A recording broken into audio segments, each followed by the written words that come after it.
ইতিহাসের চাকা ঘুরে গেছে। যে স্বপ্ন মুসলিম উম্মাহ শত শত বছর ধরে দেখেছে, যে ঐক্যের জন্য কোটি কোটি মুসলমান আল্লাহর কাছে দোয়া করেছে, সেই স্বপ্নই আজ বাস্তবে পরিণত হতে চলেছে। শিয়া সুন্নি বিভেদের যে দেয়াল তুলে পশ্চিমা বিশ্ব এবং ইসরায়েল এতদিন মুসলিমদের বিভক্ত করে রেখেছিল, সেই দেয়াল আজ ভেঙে চুরমার হয়ে গেছে। ইরান, সৌদি আরব এবং পাকিস্তান মুসলিম বিশ্বের ৩ পারমাণবিক এবং সামরিক পরাশক্তি একজোট হয়ে তৈরি করতে চলেছে ইসলামিক ন্যাটো, এক এমন অপ্রতিরোধ্য সামরিক জোট যার সামনে আমেরিকা, ন্যাটো বা ইসরায়েল টিকে থাকার কোনো সম্ভাবনা নেই। তাহলে কি চীনের পাতা সেই ঐতিহাসিক শান্তির ফাঁদে পা দিয়ে সৌদি আরব এবং ইরান তাদের শত বছরের শত্রুতা ভুলে এবার ইসরায়েলকে মানচিত্র থেকে মুছে দেওয়ার চূড়ান্ত প্রস্তুতি শুরু করেছে? ইরানের স্পিকারের প্রস্তাবিত এই ইসলামিক ন্যাটো বা যৌথ বাহিনীর আসল লক্ষ্য কী? শুধু কি আঞ্চলিক নিরাপত্তা, নাকি এটি বাইতুল মুকাদ্দাস মুক্ত করার সে চূড়ান্ত গাজওয়াতুল হিন্দের সূচনা? পাকিস্তানের পারমাণবিক বোমা, সৌদি আরবের অর্থ এবং ইরানের অপ্রতিরোধ্য মিসাইল শক্তি, এই 3-এর মিশ্রণে যে মহাশক্তির জন্ম হতে চলেছে, তার সামনে আমেরিকা বা ইসরায়েলের পরিণতি কী হবে? আমেরিকা এবং ইসরায়েল কেন এই যুগান্তকারী মহাজোটের উত্থান নিয়ে ভয়ে নীরব? তারা কি বুঝতে পারছে মধ্যপ্রাচ্যে তাদের খেলার দিন শেষ হয়ে গেছে? এই সব প্রশ্নের উত্তর জানতে আমাদের ডুব দিতে হবে 21 শতকের সবচেয়ে বড় ভূরাজনৈতিক বিপ্লবের কেন্দ্রবিন্দুতে। 6 নভেম্বর 2025 পাকিস্তানের রাজধানী ইসলামাবাদে যখন ইরানের মজলিস বা পার্লামেন্টের স্পিকার মোহাম্মদ বাগের কালিবাফ পাকিস্তানের প্রধানমন্ত্রী শাহবাজ শরীফের সাথে বৈঠকে বসেন, তখন কেউ কল্পনা করতে পারেনি যে সেই বৈঠক থেকে এমন এক ঐতিহাসিক প্রস্তাব উঠে আসবে যা বিশ্বের ক্ষমতার ভারসাম্যকে চিরতরে বদলে দেবে। বৈঠকের পর এক যৌথ সংবাদ সম্মেলনে কালিবাফ যে ঘোষণা দেন, তা ওয়াশিংটন, তেল আবিব এবং ব্রাসেলসের ক্ষমতার করিডোরে পারমাণবিক বোমার মতো বিস্ফোরিত হয়। তিনি বলেন, ইসলামিক প্রজাতন্ত্র ইরান, পাকিস্তান এবং সৌদি আরবের মধ্যে সাম্প্রতিক স্বাক্ষরিত প্রতিরক্ষা চুক্তিকে স্বাগত জানায় এবং আমরা এই চুক্তিতে যোগ দিতে অত্যন্ত আগ্রহী। কিন্তু তিনি এখানেই থেমে থাকেননি। তিনি আরও এক ধাপ এগিয়ে বলেন, আমাদের এখন সময় এসেছে অর্গানাইজেশন অফ ইসলামিক কোঅপারেশন বা OIC এর অধীনে একটি যৌথ সেনাবাহিনী বা ইসলামিক ন্যাটো গঠন করার, যা মুসলিম বিশ্বের নিরাপত্তা এবং স্বার্থ রক্ষা করবে। একটি ঘোষণায় শত শত বছরের শিয়া সুন্নি বিভেদের কফিনের শেষ পেরেকটি ঠুকে দিয়েছে। ইরান, যা শিয়া ইসলামের কেন্দ্রবিন্দু, এবং সৌদি আরব, যা সুন্নি ইসলামের নেতা, এই 2 চিরশত্রু দেশের এক সামরিক জোটে আসার প্রস্তাবটি 1 বছর আগেও ছিল অকল্পনীয়। যে বিভেদকে ব্যবহার করে আমেরিকা এবং ইসরায়েল মধ্যপ্রাচ্যে তাদের ডিভাইড অ্যান্ড রুল বা বিভেদ তৈরি করে শাসন করার নীতি চালিয়ে গেছে, সে বিভেদেরই আজ অবসান ঘটতে চলেছে। কালিবাফ পাকিস্তানকে মুসলিম উম্মাহর জন্য এক মূল্যবান সম্পদ হিসেবে অভিহিত করে প্রতিরক্ষা, অর্থনীতি এবং সন্ত্রাস দমনে একটি ত্রিপক্ষীয় অক্ষ গড়ে তোলার আহ্বান জানান। পাকিস্তানের প্রধানমন্ত্রী শাহবাজ শরীফ এই প্রস্তাবকে উষ্ণভাবে স্বাগত জানিয়ে বলেন, পাকিস্তান আঞ্চলিক শান্তি এবং মুসলিম বিশ্বের ঐক্যের জন্য যে কোনো পদক্ষেপে সমর্থন জানাতে প্রস্তুত। সৌদি আরবের পক্ষ থেকে এখনও কোনো আনুষ্ঠানিক প্রতিক্রিয়া না আসলেও রিয়াদের রাজপ্রাসাদের ভেতরের খবর অনুযায়ী ক্রাউন প্রিন্স মোহাম্মদ বিন সালমান এই প্রস্তাবে অত্যন্ত ইতিবাচক, কারণ তিনিও বুঝতে পারছেন আমেরিকার উপর নির্ভরশীলতার দিন শেষ। মধ্যপ্রাচ্যে টিকে থাকতে হলে আঞ্চলিক শক্তিগুলোর সাথেই হাত মেলাতে হবে। কিন্তু কিভাবে এই অসাধ্য সাধন হল? কিভাবে 2 চিরশত্রু দেশ আজ একে অপরের মিত্র হতে চলেছে? এর পেছনের আসল কারিগর হল 21 শতকের নতুন পরাশক্তি চীন। 2023 সালে যখন ইরান এবং সৌদি আরবের সম্পর্ক সাপে নেউলে পর্যায়ে এবং ইয়েমেনে তাদের প্রক্সি যুদ্ধ তুঙ্গে, তখন চীনের প্রেসিডেন্ট শি জিনপিং এক অবিশ্বাস্য কূটনৈতিক চাল দেন। তিনি বেইজিং এবং 2 দেশের পররাষ্ট্রমন্ত্রীদের বৈঠকে বসান এবং তাদের মধ্যে একটি ঐতিহাসিক শান্তি চুক্তি স্বাক্ষর করান। পশ্চিমা বিশ্ব ভেবেছিল এটি একটি সাময়িক চুক্তি যা বেশি দিন টিকবে না, কিন্তু তারা চীনের দূরদর্শী পরিকল্পনার গভীরতা বুঝতে ব্যর্থ হয়েছিল।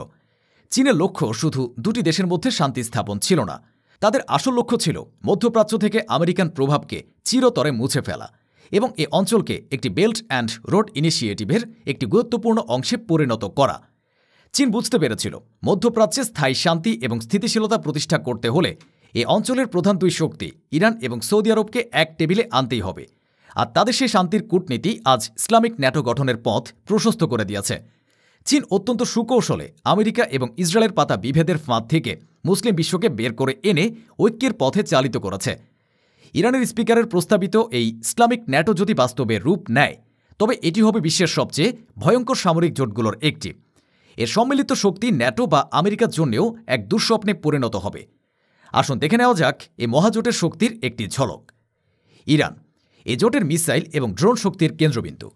তাদের হাতে রয়েছে 10,000 কিলোমিটার পাল্লার ICBM, হাইপারসনিক মিসাইল, বাংকার বিধ্বংসী ওয়ারহেড এবং বিশ্বের অন্যতম সেরা ড্রোন বাহিনী। তাদের ইসলামিক রেভলিউশনারি গার্ড কোর মানে IRGC এবং কুদস ফোর্স গেরিলা যুদ্ধ এবং প্রক্সি যুদ্ধে অপ্রতিদ্বন্দ্বী। তাদের গোয়েন্দা নেটওয়ার্ক মোসাদ CIA-কেও চ্যালেঞ্জ জানানোর ক্ষমতা রাখে। পাকিস্তান এই জোটের পারমাণবিক শক্তি এবং প্রশিক্ষিত সেনাবাহিনীর স্তম্ভ। পাকিস্তান মুসলিম বিশ্বের একমাত্র ঘোষিত পারমাণবিক শক্তি, যাদের হাতে রয়েছে প্রায় 170টি পারমাণবিক বোমা এবং সেগুলো বহন করার জন্য শাহিন এবং ঘুরি সিরিজের অত্যাধুনিক ব্যালিস্টিক মিসাইল। তাদের সেনাবাহিনী যা বিশ্বের অন্যতম সেরা প্রশিক্ষিত এবং যুদ্ধ অভিজ্ঞ। তারা এই জোটকে একটি অপ্রতিরোধ্য স্থলশক্তি প্রদান করবে। সৌদি আরব এই জোটের অর্থনৈতিক এবং প্রযুক্তিগত মেরুদণ্ড। সৌদি আরবের হাতে রয়েছে অফুরন্ত তেল সম্পদ এবং অর্থনৈতিক শক্তি, যা এই জোটের সামরিক ব্যয় নির্বাহ করবে। তাদের বিমান বাহিনীতে রয়েছে আমেরিকার তৈরি সর্বাধুনিক F-15 এবং F-35 যুদ্ধ বিমান এবং বিশ্বের অন্যতম সেরা এয়ার ডিফেন্স সিস্টেম। এই তিন শক্তির মিশ্রণ ইরানের মিসাইল, পাকিস্তানের পারমাণবিক বোমা এবং সৌদি আরবের অর্থ ও বিমান বাহিনী এমন এক মহাশক্তির জন্ম দেবে যা মোকাবেলা করার ক্ষমতা এই মুহূর্তে বিশ্বের কোনো একক দেশের নেই। এই ইসলামিক ন্যাটো গঠনের খবরে ইসরায়েলের নিরাপত্তা পরিষদে এক চরম আতঙ্ক এবং হতাশা বিরাজ করছে। তেল আবিবের ইনস্টিটিউট ফর ন্যাশনাল সিকিউরিটিজ স্টাডিজের একজন সিনিয়র বিশ্লেষক হারেজ পত্রিকায় লিখেছেন, এটি আমাদের 70 বছরের কূটনীতি এবং নিরাপত্তা কৌশলের চূড়ান্ত ব্যর্থতা। আমরা এতদিন আরব দেশগুলোকে একে অপরের বিরুদ্ধে লাগিয়ে নিজেদের নিরাপত্তা নিশ্চিত করেছি, কিন্তু আজ আমাদের সবচেয়ে বড় দুঃস্বপ্ন সত্যি হতে চলেছে। একটি ঐক্যবদ্ধ এবং পারমাণবিক শক্তিধর মুসলিম সামরিক জোট, যার প্রধান ঘোষিত লক্ষ্যই হল ইসরায়েলি সম্প্রসারণবাদ মোকাবেলা করা। ইসরায়েল এখন বুঝতে পারছে তারা আর শুধু হামাস বা হিজবুল্লার মতো ছোট ছোট গোষ্ঠীর বিরুদ্ধে লড়ছে না, তারা এখন লড়তে যাচ্ছে তিনটি শক্তিশালী দেশের এক সম্মিলিত শক্তির বিরুদ্ধে। অন্যদিকে আমেরিকা এই বিষয়ে এক রহস্যময় নীরবতা পালন করছে। হোয়াইট হাউস বলেছে, আমরা আঞ্চলিক স্থিতিশীলতার পক্ষে। এই দুর্বল প্রতিক্রিয়ায় প্রমাণ করে আমেরিকা কতটা বেকায়দায় পড়েছে। তারা যদি এ জোটের বিরোধিতা করে তবে তারা একসাথে 3টি গুরুত্বপূর্ণ মুসলিম দেশের সাথে সম্পর্ক নষ্ট করার ঝুঁকি নেবে। আর যদি তারা চুপ থাকে তবে তা হবে মধ্যপ্রাচ্যে তাদের একাধিপত্যের নীরবে মৃত্যুকে মেনে নেওয়া। আমেরিকা আজ এমন এক ফাঁদে পড়েছে যা তারা নিজেরাই কয়েক দশক ধরে তৈরি করেছে। শিয়া সুন্নি এখন ভাই ভাই। তেহরান, রিয়াদ এবং ইসলামাবাদ আজ এক সুরে কথা বলছে। যে ঐক্যের অভাবে মুসলিম উম্মাহ এতদিন পশ্চিমা বিশ্বের হাতে নির্যাতিত এবং অপমানিত হয়েছে, সেই ঐক্যই আজ তাদের সবচেয়ে বড় শক্তি হয়ে আবির্ভূত হয়েছে। ইসলামিক ন্যাটোর পদধ্বনি আজ শোনা যাচ্ছে জেরুজালেমের দোরগোড়ায়।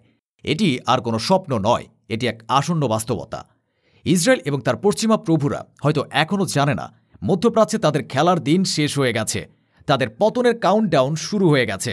বিশ্ব এখন এক নতুন যুগের দ্বারপ্রান্তে দাঁড়িয়ে, মুসলিম বিশ্বের ঐক্যের যুগ। এখন প্রশ্ন আপনাদের কাছে, শত শত বছরের বিভেদ ভুলে ইরান, সৌদি আরব এবং পাকিস্তানের এই ইসলামিক ন্যাটো গঠনের উদ্যোগ কি মুসলিম উম্মার হারানো গৌরব ফিরিয়ে আনার প্রথম পদক্ষেপ? এই মহাজোট কি পারবে জায়নবাদী ইসরায়েল এবং তার পশ্চিমা প্রভুদের অহংকার চুরমার করে দিতে? মুসলিম বিশ্বের এই ঐতিহাসিক ঐক্য নিয়ে আপনার গর্বিত অনুভূতি এবং মতামত কমেন্টে জানান। ভিডিওটি শেয়ার করে সারা বিশ্বের মুসলিমদের কাছে এই বিজয়ের বার্তা পৌঁছে দিন। আল্লাহু আকবার, আল্লাহু আকবার।